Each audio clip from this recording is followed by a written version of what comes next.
This video is about solving systems of equations by substitution. This is the second method that you will learn in Algebra 1. As I go through the examples, try and write down the steps as I go through the problem. To substitute means to put something in place of something else that is equivalent. So we have two equations. You could solve for y and you could graph. That's the graphing method. We're now going to go ahead and do the substitution method, which is slightly different.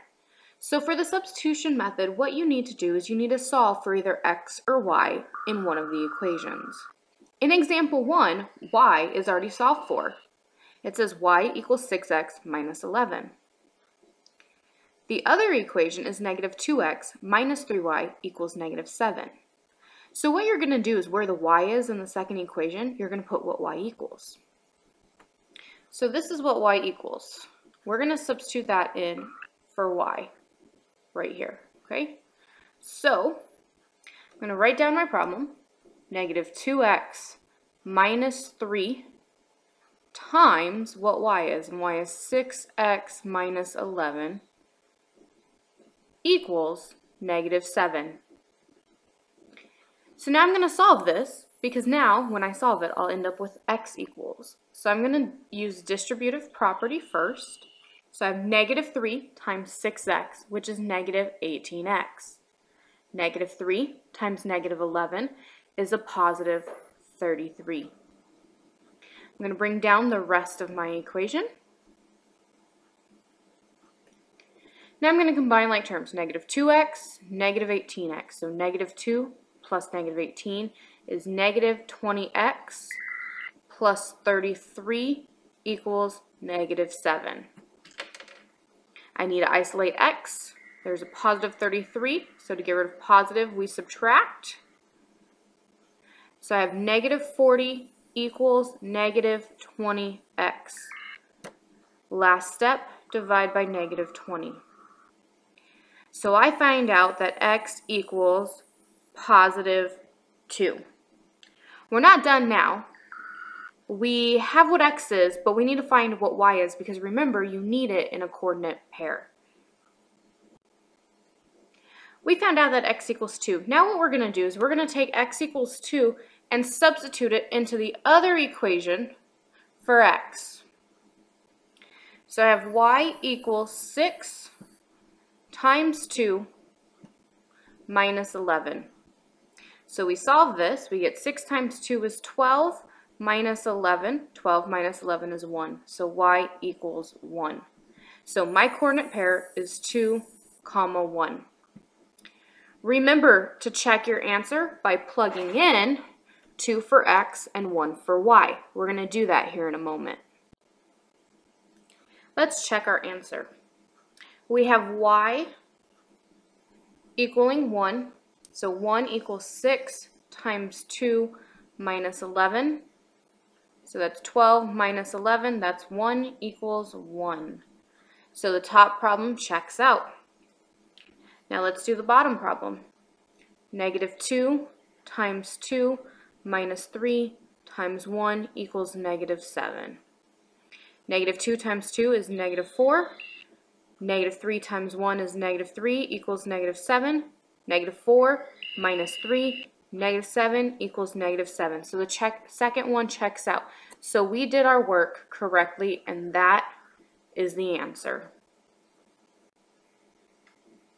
Example number 2 is slightly harder. Neither of the equations are solved for either x or y.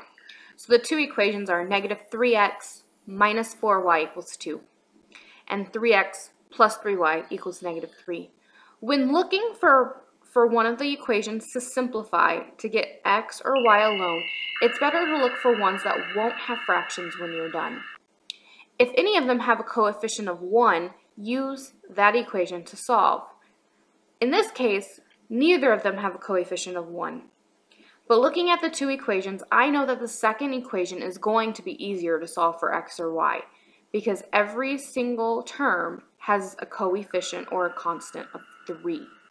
Meaning, when I'm done, I'm not going to have fractions. So I'm going to take the second equation, the 3x plus 3y equals negative 3, and I'm going to solve that for y.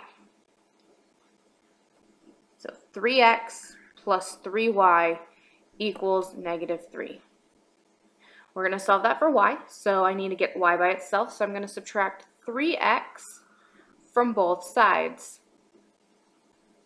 This gives me 3y equals negative 3 minus 3x. Remember not to combine those two because they are not like terms.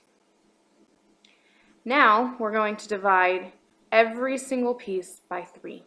So I get y equals negative 1 minus x.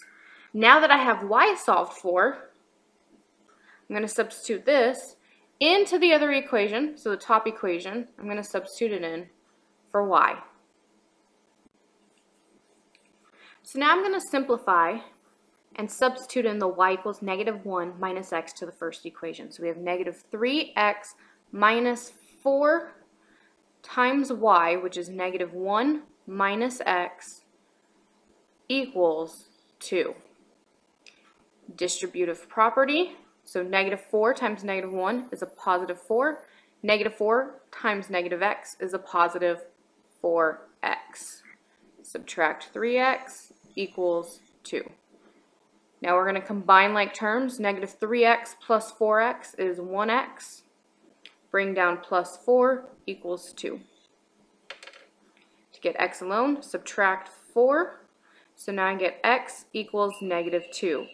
Now that I have what x equals, I can either substitute it in for this x or in this x.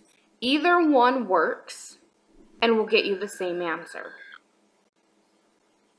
I'm going to use the equation that we simplified to begin with, the y equals negative 1 minus x. And x is negative 2. So I'm going to simplify this and solve for y. So negative times negative is positive. Then I have negative 1 plus 2 is 1. So we get y equals 1. So my coordinate pair is negative 2, negative 1. That is my answer to this system of equations. You can go ahead and check it, and when you check it, you'll find out that that statement is true for both of those equations. Now it's your turn to try some. Please try 2 of the 3 problems. Number 1 has an equation of y equals negative 2, and a second equation of 4x minus 3y equals 18. The second level of difficulty, number 2, is y equals negative 3x plus 5, and the second equation of 5x minus 4y equals negative 3. And the third level of difficulty, question 3, negative 7x minus 2y equals negative 13. And the second equation for that problem, x minus 2y equals 11. Remember all your steps and remember to check your answers, and you know that you will have the correct answer every single time. Good luck!